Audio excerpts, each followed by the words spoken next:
Hi, I'm Rob Scott from UC Today, and in this session, we're going to be cutting through the noise and tackling one of the biggest headaches in unified communications, migrations. Now, if you've ever dealt with legacy PBXs, endless downtime, or skyrocketing costs of moving to the cloud, you know exactly what I'm talking about. But what if I told you those days are over? What if the solution to those pain points wasn't just better, it was limitless? So today we're going to be diving into Nuwave's latest innovation called Teleport, the game-changing tool that's rewriting the rules of UC migrations for service providers and enterprises. So this isn't just another upgrade, it's a breakthrough that puts an end to the hassle, the cost, and the disruption. So I'm thrilled to be joined by some of the sharpest minds in the industry. We've got Mark Bunnell, the Chief Operating Officer at Nuwave, here, and joining us are two experts who know migration challenges inside and out. We've got Tom Arbuthnot, a UC expert with a wealth of experience in Microsoft Teams, and we've got Zeus Kerravala, an industry analyst who's never afraid to tell it like it is. So together we're going to be unpacking the headaches, the missed opportunities, and most importantly, why 2025 is the year migrations get a reset. Let's dive in. Welcome everybody. Let's get real about the challenges. What are the biggest UC migration headaches you see clients facing today, and why are enterprises so hesitant to make a move? Mark, what are your thoughts on that? Well, I think it's the fear of the unknown. Like I mentioned in the past, most people don't know what they have in their phone system. It's been layered on over time.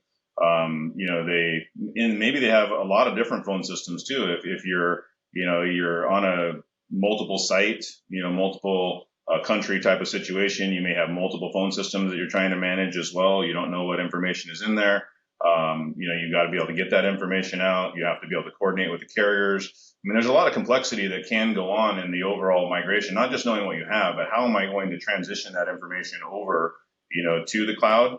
Am I going to be able to coordinate, all my porting, all my existing numbers, the SIP trunks? Am I going to be in a hybrid mode for a certain period of time? And if I'm moving in batches or very large organizations, how am I going to keep the connectivity between my on-prem, users that I haven't moved over yet to my cloud users, and can I combine those? I mean, there's just a tremendous number of factors that go into an overall strategy migration in what you have and how you're going to plan to move to the cloud. And I think that's, the biggest barrier to entry for most, companies out there is that person doesn't know where all the bodies are buried, so to speak. And so this, kind of gives them an opportunity to, have the data. And once you have the data, then the planning is pretty simple within our tool. Okay, let's get real about the challenges. What are the biggest UC migration headaches you see clients facing today, and why are enterprises so hesitant to make the move? Tom, do you want to take that one first? Yeah, I mean, I see a lot of this situation. Very often the PBX is a bit of a black box, like it's been configured and reconfigured over time. And the people who have configured it might not be around anymore. The people who are maintaining it maybe do moves, adds and changes, but don't have the depth. Or sometimes during the migration, you're migrating away from the partner who looked after that legacy PBX. So they're not super incented to help with the migration as well. So that's something I've definitely seen. Yeah, I do think there's also a lot of the fear of the unknown. When you think about the phone system and the role it plays in companies, it's the lifeblood of a lot of organizations, right? I mean, if your comms are down, your business is down in a lot of cases. And so the one thing you can say about those old PBXs is, while they're outdated and they don't have any features in them, they are rock solid, they work.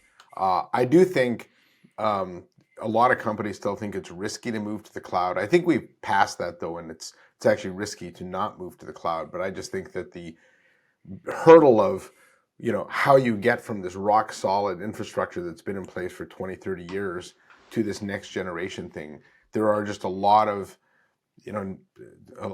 considerations to take, and many organizations just aren't really prepared to understand what all of those are.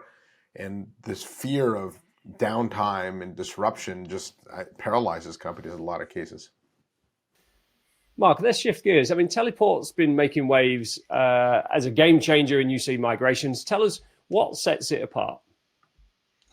Well, I mean, it's fully integrated into iPilot. So today, iPilot does all the management of the UC systems, on-premise, systems as far as SIP trunks, all the user provisioning, multiple countries and carriers, just kind of, simplifies the entire voice management, environment.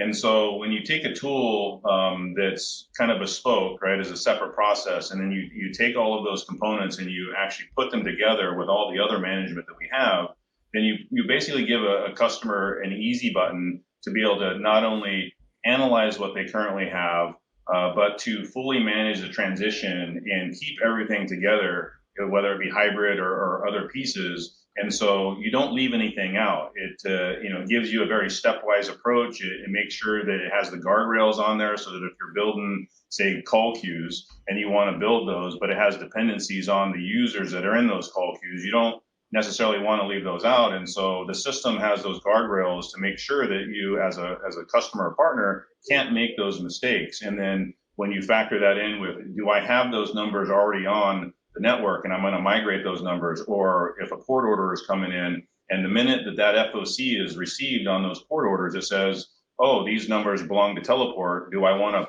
port and route those numbers to the new cloud environment? When you have that FOC due date happen, right? Those are the integration pieces that set us really apart from anyone else, is because it is fully integrated into the system. So you don't have a bespoke process that then you have to try to connect the dots on your own. We've connected those dots for you. Yeah, what I like about what you've done there, Mark, is it's the completeness of solution. While a lot of things you talked about, right? There are tools to help you with porting. There's tools to help you with dial plan migration. There's tools help you with user issues and things like that. But they are all separate tools.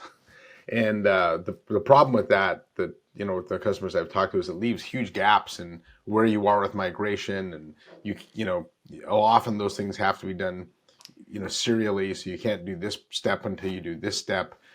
You have different people doing it, and these are just a lot of the migration issues that you typically see that bog people down. But it seems like that Teleport's thought about just the overall completeness of solution, and gives customers one platform to use to handle all that complexity. And make no mistake, telecom's been steeped in complexity since inception, almost thrives on it in a lot of cases. But that does this is why even with traditional PBXs, going from one version of software to another sometimes can be so difficult, right?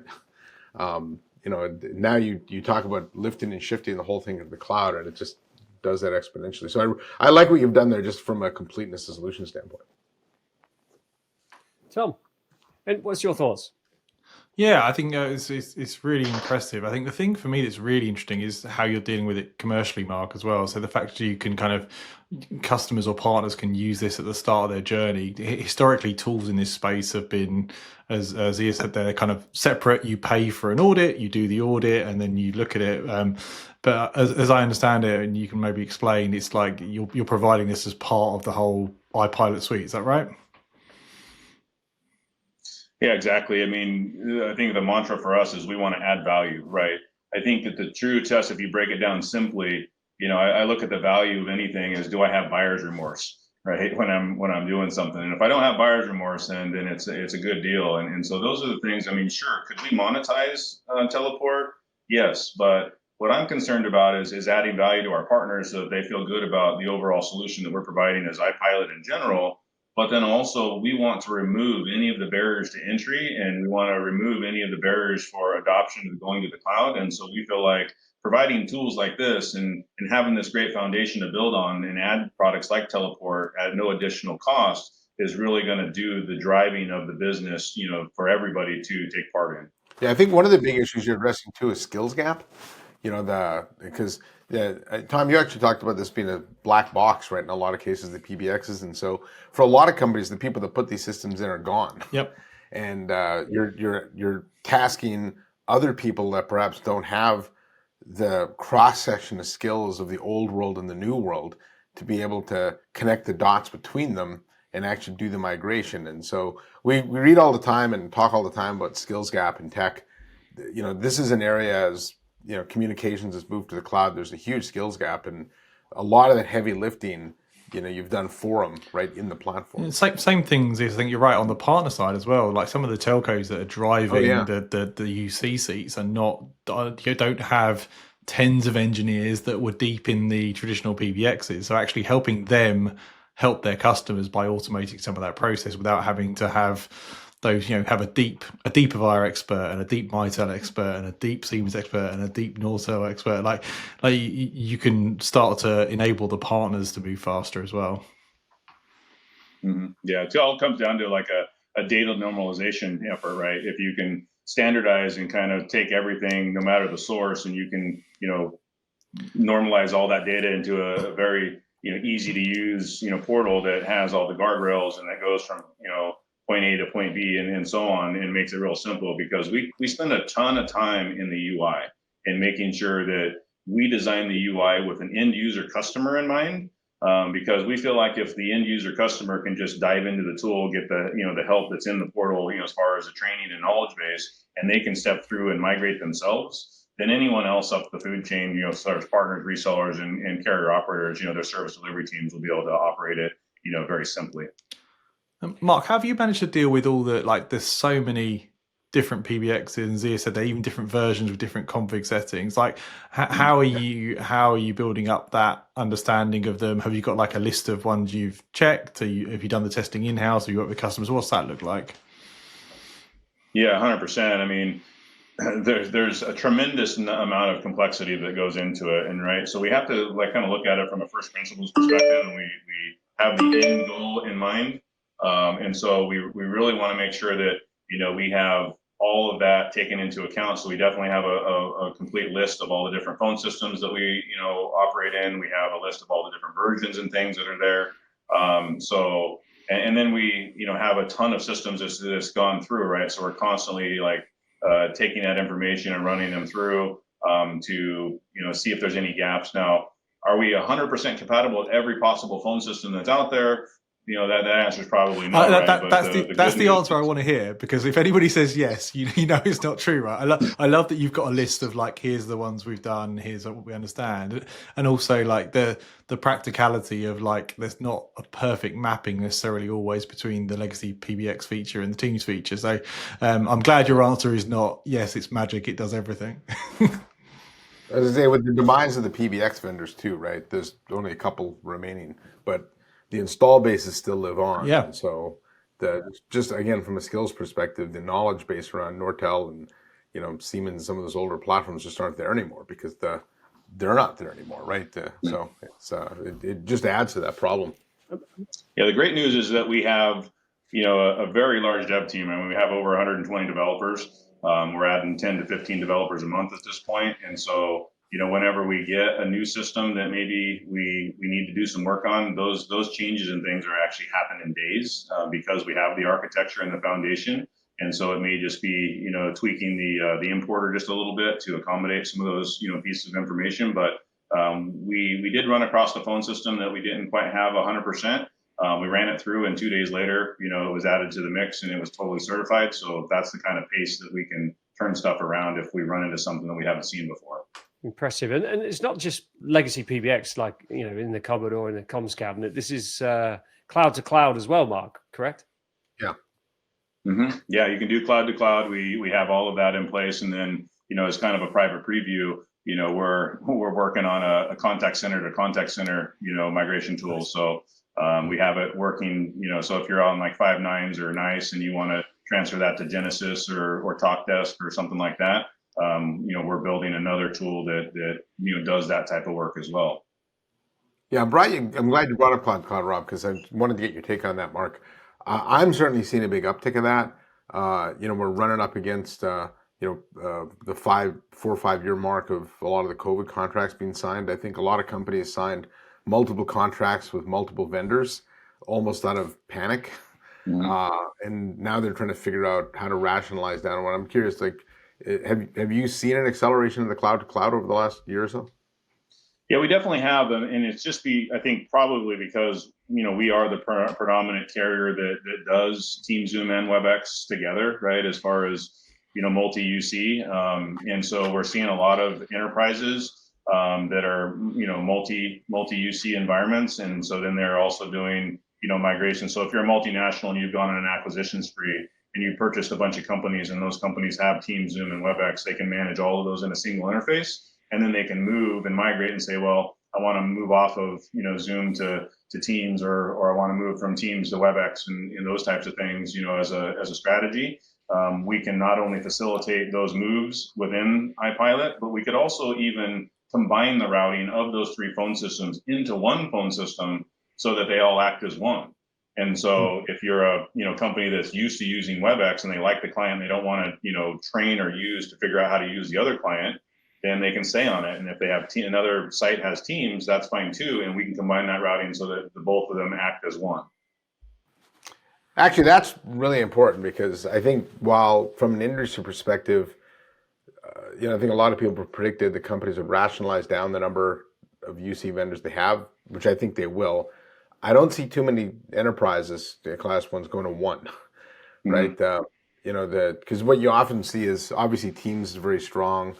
You see, the end users though prefer Zoom because the UI is so good, and a lot of financial firms still use WebEx because of the security. And so I see a lot of mixed environments, and I think where that creates problems is from an administrator standpoint, just it's multiple systems, multiple experiences, things like that. And so that's actually pretty interesting that you can do that, because it helps them stay best of breed, if you want to call it that, or with different point products, but then still have that consistent experience across them, which I think is not something we've ever been able to do in this space before. So. Yeah, there's a fun one in the Teams world we see a bit too, which is even M&A, you have two different tenants. So they're a Teams customer and a Teams customer, but two different tenants, and they're looking to combine and merge together. So very often you see tenant-to-tenant migration in the Teams world.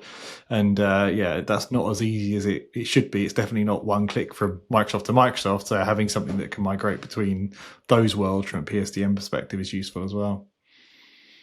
Well, the really cool thing too on that note is that we've standardized, the interface. So, all the screens, all the flows, everything is identical in management of Teams, Zoom, and WebEx, so that there's not a bespoke process. And so if you're a customer or partner, anyone in our ecosystem, and you're trying to manage those, in your interface, if you know how to do one, you know how to do all three. And I think that's very key to adding to the simplicity and to the, the benefits of the platform. Now, then, would you replace something like a control hub if you're a WebEx customer? Mm-hmm. Okay, so that would become the single pane of glass. I hate that term sometimes, but if you will, for all the different platforms. Yeah, correct. We're connected to the tenant, to control hub, the partner hub, all of those things. So we have all those use cases covered. Mark, how do you deal with kind of feature mapping, in the sense of the PBX feature doesn't exactly match the way Teams does it, or Zoom does it, or Zoom has capability, and how can kind of customers understand the decision you've made? You had a ring down group here and you had a hunt group there, and we'd moved them to a call queue or to an auto attendant. What's that look like?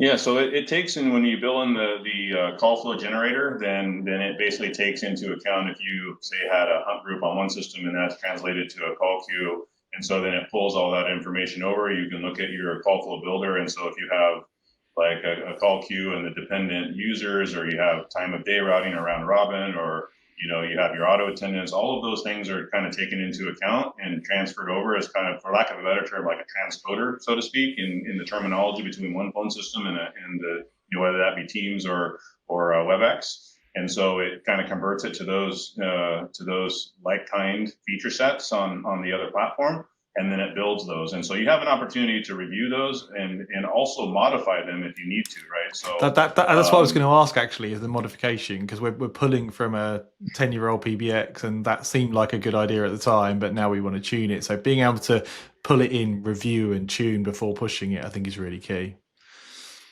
Yeah, it comes into the planner screen, and then you have the ability to delete records. You have the ability to update certain records if you want a certain user that's at one site. So, for example, in WebEx, right, everything's site-based, and so whenever you have certain numbers or users and you attach them to a site, you would have the ability to update that site when you build the system. You have the ability to change carriers or add different extensions, or if you want to change the number on a user, all of those things are editable, and you'll see in the demo video, kind of how we put that together, so that you can manipulate, anything from what we've detected to what you have. And not only do you have the information in the planner, but you can also hit a PDF document, and it'll actually give you the document of everything that you have in the system, because there's certain things even that you get in the audit, which is the firmware of the actual devices and those types of things, that we aren't really taking into account in the first version of Teleport, as far as what version of a device that you may be on. This is about configuring the users and extensions in the phone system itself, but you still get a report that has super detailed information above and beyond what Teleport is doing. Yeah, I was going to ask, does this help even post deployment? I know one of the issues customers have when they come up for renewals and things is they're not really sure what features they've used, right? And so all the vendors have different license tiers, Mm-hmm. and a lot of companies tend to buy the most expensive tier across the board, just because a subset of users need certain features, right? Mm-hmm. But if you actually understood what features people were using, you could actually bring a lot of the cost down, because you could buy the proper licenses on a per user basis. And do they use the data from you that way? You definitely can. So that's the beautiful thing about it being fully integrated, when we talk about, connecting the dots and not leaving things out. And so when you build the phone system and you have those users, and when it's completed and built, and then we migrate the phone numbers to it, all of those batches and things get moved into what we call our assigned user screen. So if you did a greenfield, scenario, where is what's typically been the case, and you build all those things, we have, basically the activation of different services and features and licensing, on any of those. So when these batches get created, they get moved into that final screen within iPilot.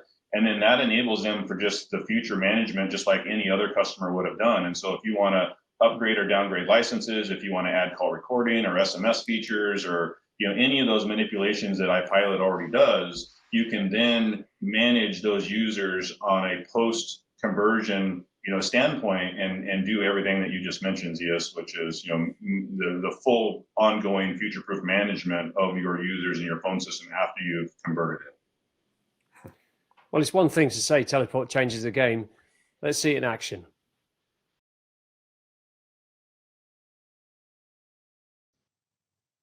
All right, we're going to come into the side pane, and we're going to navigate to the Teleport side menu to start the audit schedule. When you click on that, it's going to show all the audits that you've done, and you can hit the Begin tab.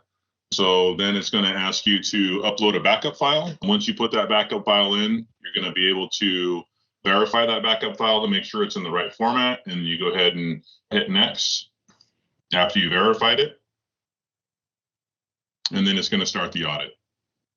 So when you get to the audit screen, you're going to name the audit. So if it's site 1, site 2, if you're doing multiple audits or multiple sites, phone systems, you can have that, a description of what the file is. And then you'll notice that there's also a target system, whether it be Teams or WebEx. And then it's going to start the audit process. And you'll see that this one's pending status. So this is the audit we're working on. You hit the actions, and it'll go through and show you the audit progress. And if there's any errors in anything, you can refer back to that in the future if you need to see why an audit may have failed or what step it failed on. And then you can hit the build call flow button. And this is going to be where it's going to build your auto attendants and call queues and everything. And so then you hit, the environment setup to pick the domain that you want to provision to. It'll start the process and go through. You hit the copy script section here, and it'll actually do a PowerShell script that auto executes for you, so that it can build all the resource accounts that goes along with it, as Teams does have a limitation in the building of automation for resource accounts. But it'll go through and it'll start building all your call flows, your auto attendants, your call queues and such. And so here we can see that in the Teams admin center, it built the resource accounts, built the auto attendants. So you can see the main number, and it'll go through and build all those. And you come in and adjust any of these features after it's built, but it'll auto create all of these types of things. And then what dependencies are there, as far as press 1 to sales, it'll have the sales aspects of it. You can also see here that it built 2 different call queues. So not only did it build the call queues, but it built all the dependent users of those call queues. And again, you can come in here and you can change or modify these after it's been built, but it does transfer over like kind from your source system to the target system. And then you can come in here and see any of the users, extensions, and whatnot that all get listed here with the phone numbers. You can, if there's any mistakes that are added or were made here, then you can also update any of those. You can set the types, and then you can start to create your batches. And you can do a batch of all your users at one time, or you can come in here and you can schedule batches of departments or sites or anything like that separately. And so then you create those batches, you name the batches, and then when you do the migration, you'll be able to do those, in these batches at any time that you want. And so you said execute batch. It'll give you a progress status of how you go in and put those things together. And then it'll give you the status that you can refresh and see where it is in the process. And once it builds all of that, then you have the ability to execute your number migration at any point separately. And it'll auto discover if you have those numbers in one of the other modules, say go into SIP trunks to your on-premise phone system, or if you need to correlate that, with an FOC or upload your phone numbers, then it'll say that the migration is in process, and it'll go through and build not only all the users, but then migrate the numbers and then show you the status. And so here they're migrated. You can come in here now and see in the Teams Admin Center that all of these users have been created, that they're all ready to go, and you push the numbers to it. And then once that happens, and these batches are completely migrated, then it moves to our assigned user screen so that now you have day 2 management of those users. Okay, you've seen the demo. Give us your unfiltered reactions, Tom, Zeus. Does this really address the pain points you're hearing about from enterprises every day? Yeah, I think it's definitely a really exciting thing to do, and the batching was really big for me. Like, I think a lot of customers want to do this sort of, it's as Zia said, it's a big thing for them. So being able to get the visibility of how the PBX was configured, because they don't really know, and then potentially say, okay, we're just going to do this group of users, this office, this site, this country first, and the fact that if you've got the SIP trunks lined up, it will do the number repointing as well. Is really slick. Yeah, what I really like about it is the flexibility of it, right? Like often when you do these migrations, it's a hard cut, just one big lift and shift at one time, and the entire organization's got to be ready to go. It seems that this, you can choose to do one department. You could do, just your IT pros, at first the comms group to get used to it, or maybe a group of, a little more forward thinking, or even just groups that might need some of the advanced capabilities. And so it's not like you're putting this big stress on your communications team to support a large group of people that are going to have problems, right? Because let's be real, anytime you make a change, to your communication system, there's always users that don't know how to use things and things like that. But I really like the flexibility of it, and I think that was one of the keys that I took away from it. It's let the company migrate the way they want at a pace they want, versus the vendor mandating how that works. Well, it feels like this isn't just solving a technical challenge. It really is changing the game for entire industries. But in terms of industries, do you see teleport having an impact on key sectors like maybe healthcare or government, large enterprises that are really still stuck in or stuck on these legacy PBXs? What do you think? Yeah, Rob, that's a good question. I actually think there's a number of industries that are stuck in the past. Public sector is certainly one of them. In fact, I've talked to some telecom managers in public sector that believe they're never going to move to the cloud just because the complexity of what they have is so great that they don't believe they can cross that hurdle, right? Healthcare is another one where, again, you go there and you see a lot of legacy tech. And in both those industries, there is a big need to upgrade, right? When you look at the number of inbound, messages they get, the way that people, collaborate across, different locations and things like that, those are probably two of the industries that need upgrading the most. But they're the desire to stay in the past, due to an adversity of risk, outweighs any kind of benefit that they can get. At least that's the perception, right? So I think teleport being able to do that in a way that can be measured and graceful and non-disruptive can help some of these industries move. Yeah, I think for me it's interesting. I think that for me, I'm less thinking about verticals and more sides of customer. Like when you get to big enterprise, they've typically still got some PBX people in house, or they've got a maintenance contract and a partner, and you can kind of pull that stuff together. As you get to lower enterprise, mid-market, like that's the more likely scenario where there's one person keeping the wheels on, but they don't really know how it's configured. So I think the opportunity there for partners to help that type of customer get on the cloud journey is really exciting. Yeah, well, I think the large enterprises, though, are, again, some of the most risk adverse, just because, when you talk about global multinationals, they've got, dozens of different PBX you hear it all the time, right? I mean, 10, 12 PBX manufacturers across all the different regions, trying to figure out how to tie those all together and then migrate to, a couple of cloud providers. I mean, that's about as daunting a task as it gets. I mean, there may be no more complex a migration in enterprise IT than that one. Well, not doing Woolsey is because they can get iPilot do the entire global audit for free with Mark. So that's taking some cost out. Yeah. I suppose there's a key word, free. I mean, but this will help reduce pro services costs, right, Mark? I mean, there's not, maybe it might not eliminate them, but it certainly will save organizations money. Is that correct? Yeah, 100%. I mean, some of those, the analysis and the planning and design and all of those things in the migration, if you're, and if you kind of take a look at what those fees have been in the past, the professional services, that some of the companies charge to go through that, it can be really, really expensive and daunting.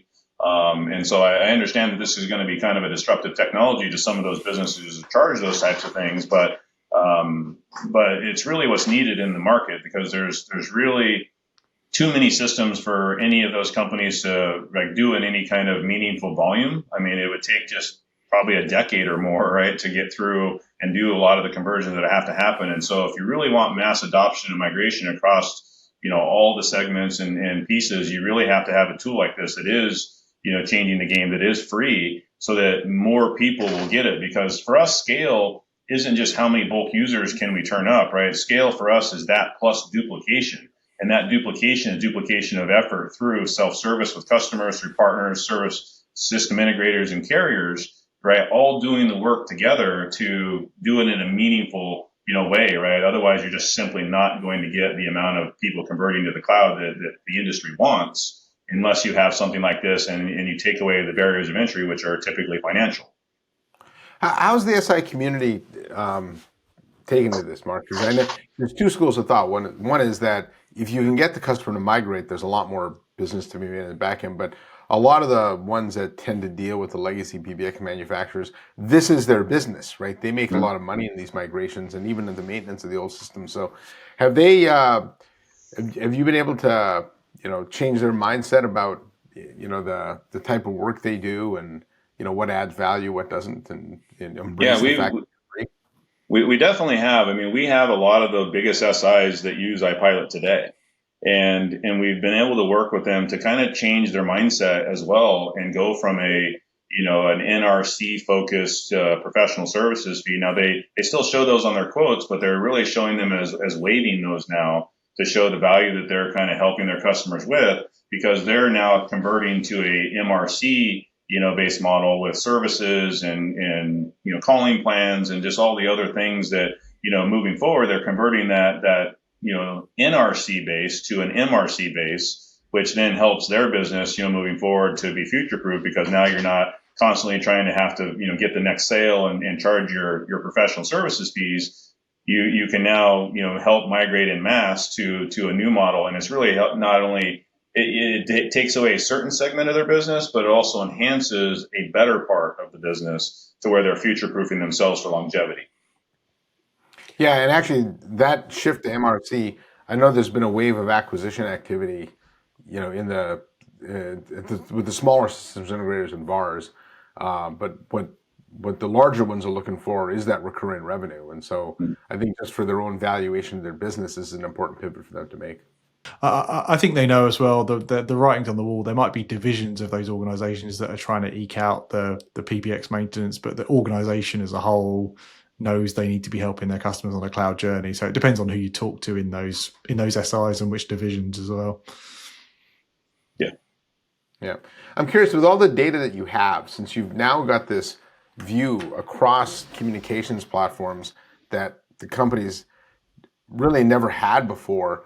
What are some of the things you're looking to do with that data? I mean, if you applied some AI to it, there's who knows what kind of insights you could generate off of it. Hey, we nearly did a whole briefing without saying AI. You got that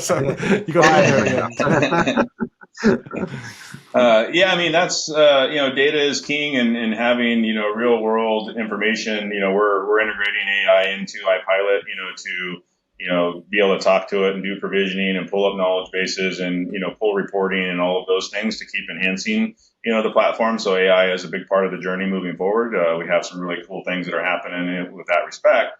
But it's true is that, getting trends and getting information, from a customer level, whether that be analytics or service offerings that are being purchased, usability, where people are making calls, what sites or what areas are the most busy, those types of things, the data that we can control. We definitely have that and are providing those types of reporting inside the portal so that people can get that information on the management of their voice environment. And I think that over time, the more data and the more features and functionality that we get into, that yes, we'll definitely have a very unique data set across all the different UC platforms and what, customers kind of gravitate towards the most from a features or service perspective.